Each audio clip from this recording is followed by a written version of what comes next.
বাঁকুড়ার ছাতনার মাটি থেকে দেশের সর্বোচ্চ নিরাপত্তা বলয় এসপিজি পর্যন্ত এক অনন্য যাত্রা। নামের সঙ্গে জড়িয়ে সাহস, নিষ্ঠা আর দেশপ্রেম। সিআরপিএফ থেকে প্রধানমন্ত্রীর নিরাপত্তায় মনমোহন সিং থেকে নরেন্দ্র মোদী দুই প্রধানমন্ত্রীর ছায়াসঙ্গী ছিলেন তিনি। নকশাল হামলার সেই কালো দিনও খুব কাছ থেকে দেখেছেন। 24 বছর দেশের সেবা শেষে আজও অনুপ্রেরণা, ছাতনার গর্ব। সুধাময় খাওয়াস কি বললেন তিনি, দেখুন বিস্তারিত দেবনাথ মোদকের রিপোর্টে।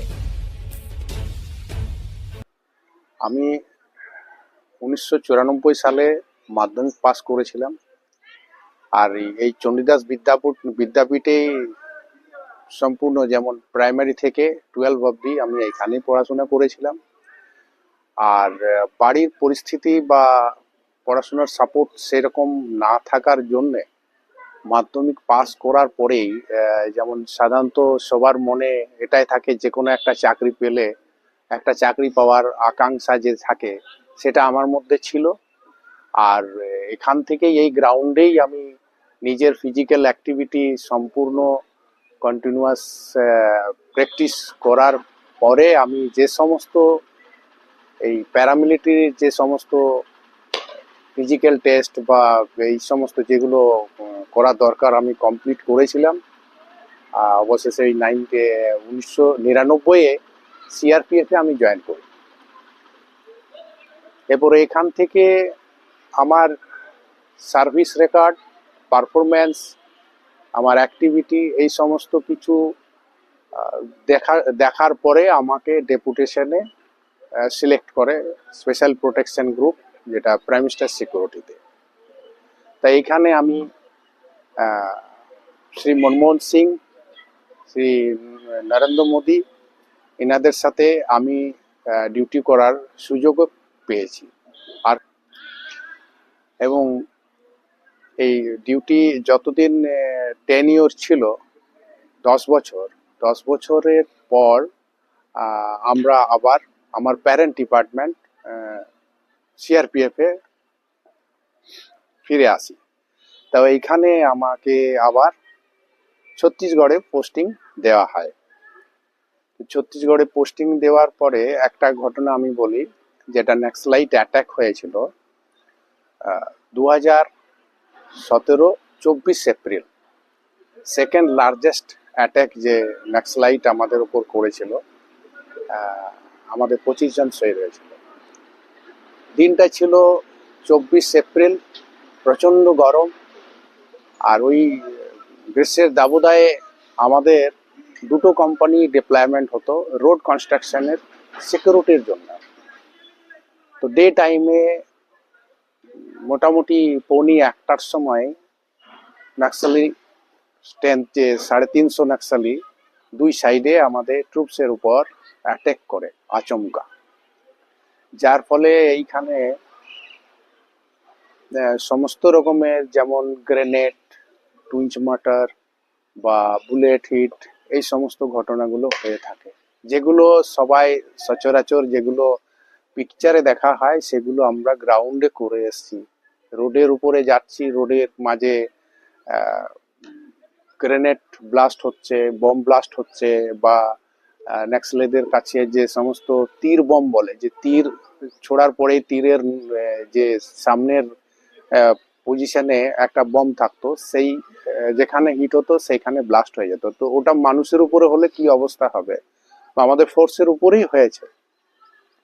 তো নক্সালি অ্যাটাকের পর আমার খুব, মানে কি বলবো, যে মোরাল ডাউন হয়ে যাওয়ার মতোই ছিল। কিন্তু লাস্ট পরিস্থিতিতে যখন আমি as a driver bullet proof বাংকারের মধ্যে ছিলাম, রাইট সাইড মিরারে যখন গুলি আসলো, তো তখনও আমাদের কমান্ড যিনি ছিলেন কমান্ডে, উনিও হাফকক হয়ে যাওয়ার মতোই হয়েছিল, যে হঠাৎ করে কিভাবে এরা অ্যাটাক করলো। আমরা বিবেচনা করতে একটু আমাদের সময় লেগেছিল, কি করব প্ল্যানিং করতে একটু সময় লেগেছিল।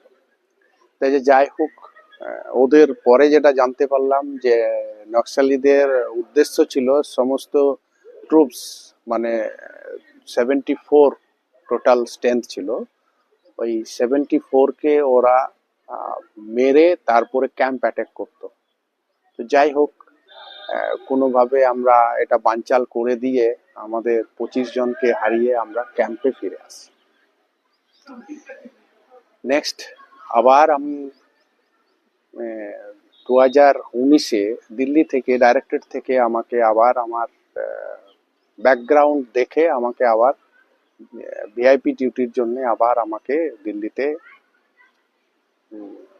রিটার্ন করার জন্য বলা হয়। তো আমি আবার দিল্লিতে এসে আমাদের ভারতবর্ষের হোম মিনিস্টারের ডিউটির জন্য আমি তৈনাত ছিলাম। এরপর ওইখান থেকে যে সমস্ত এসপিজি প্রোটেকশনের মধ্যে ছিলেন ভিভিআইপি, তারা আবার আমাদের ভিআইপি সিকিউরিটি প্রোটেকশনের জন্য দায়িত্বের জন্য দেওয়া হয়। ওইখানে থাকার পরে আমি আবার রিকোয়েস্ট করে বেঙ্গলে পোস্টিং নিলাম এবং 2023 31 জানুয়ারিতে আমি ভলেন্টিয়ার রিটায়ারমেন্ট নিয়ে আমি এখন প্রাইভেট সেক্টরে as a security VVIP security top most যে আমাদের কর্পোরেট সেক্টরে যিনারা আছেন তাদের ডিউটিতে আমি এখন বর্তমানে আছি। এক তো স্কুলের দিকে তাকালেই বা স্কুল প্রাঙ্গণে আসলেই পুরোনো দিনের স্মৃতিগুলো সবসময় জলজল করে মনে পড়ে যায়। এক একটা ছোট ছোট